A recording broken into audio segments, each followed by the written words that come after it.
Hi there, it's Lisa, and I'm following up on a previous video that I made about my thinking through switching from ChatGPT to Claude as a result of the deal that OpenAI made with the Pentagon here in the United States.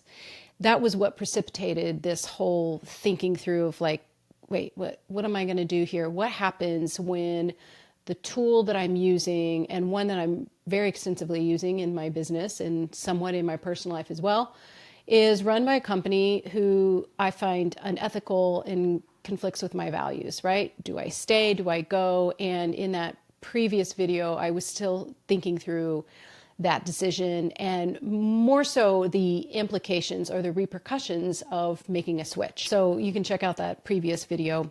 But I want to give an update now that I have decided to switch from ChatGPT to Claude. And I want to share what that process has been like because, spoiler alert, it has not been nearly as easy as like the internet makes it out to be. In fact, I was quite surprised, but I shouldn't really be surprised, but I was a little surprised to see like how many people are out there sharing all of the steps. In fact, there's at least one person I know that's made a whole course on how to transfer from ChatGPT to Claude. And I mean, they just put this up in the last week or so. I think in a response because there's a lot of people who are deciding to make this switch, right?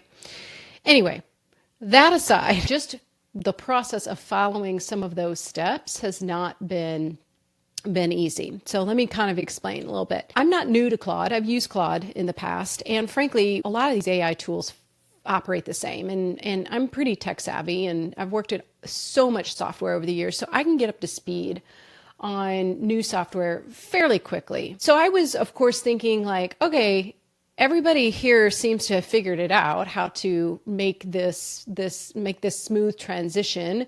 So I should be able to as well, right? That logic would stand to reason that I could do that as well.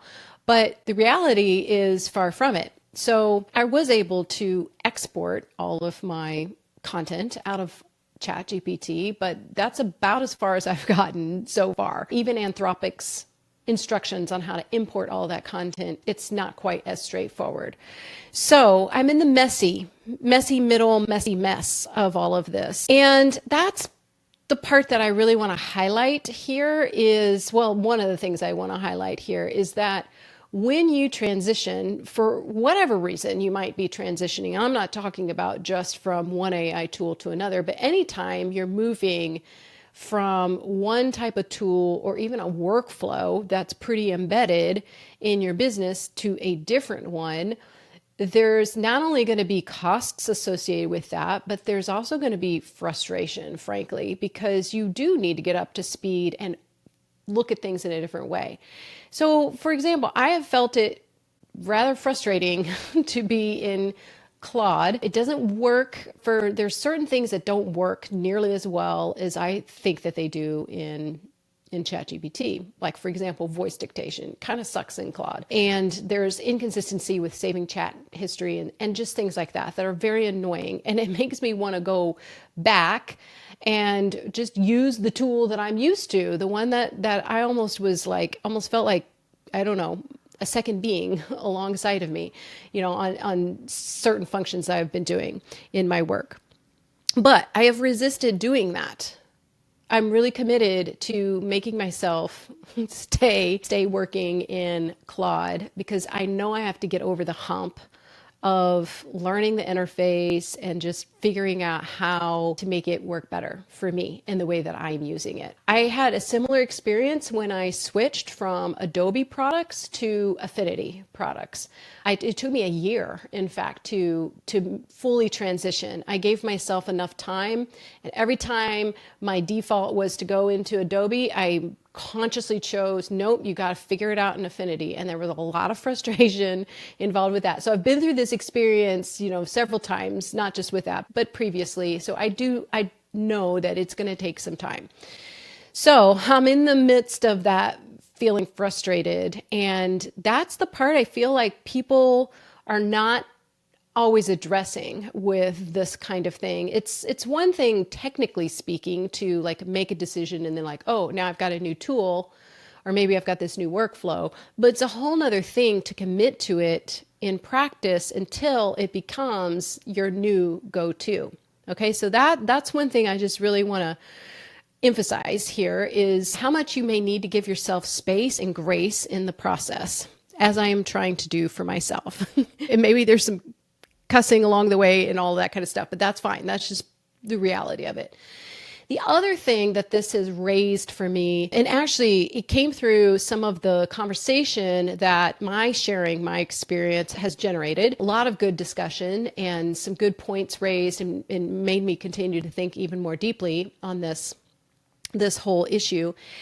But that is, how movable should I be making all of my work that I'm doing in an AI tool? Because look, I am not naive enough to think that Anthropic's going to just be, on the good side, quote unquote, forever. They might go to the dark side too. I have no idea. I mean, that's possible for any of these companies, not to mention the fact that they might make a choice that I don't agree with, but they could go bankrupt. I mean, there's any number of things that have happened over the years with companies and tools and all that kind of stuff. So it makes me realize just how important it is to create some redundancy, especially with my most important pieces of work that I'm doing. And again, this is applicable not just with AI tools, but with any sort of tool that you're using. Like, do you need to build in some backup or redundancy with some of that stuff? So for example, I have created quite a number of custom GPTs. Now, those are all on a third-party platform, thankfully, that allow me to connect to different LLMs. So those can remain intact, but I've also copied all of the instruction set and all of the work that I did, that I put into building those ChatGPTs. All of that is living in Google Docs on my workspace, right? So that's one way that I've made some redundancy, built some redundancy in there. But I didn't do that with all of the project work that I was doing in ChatGPT. So as I'm kind of manually porting stuff over into Claude, I'm having to think about like, what out of this should I basically back up or make redundant so I can be more independent of the AI tool that I'm using if I need to switch. And that creates work. Obviously, that's extra work. I mean, all of it's extra work. And here's the thing, that's the other reason why this transition is not so easy, because it has to happen kind of in waves and when I have time to do it. And while I have some amazing people on my team who can help, they really, like, this is stuff that they themselves cannot necessarily help me with. I need to do it because it's in my own instance of my AI tool. And so I have to be the one doing a lot of this importing and setting up, kind of basically reestablishing inside Claude.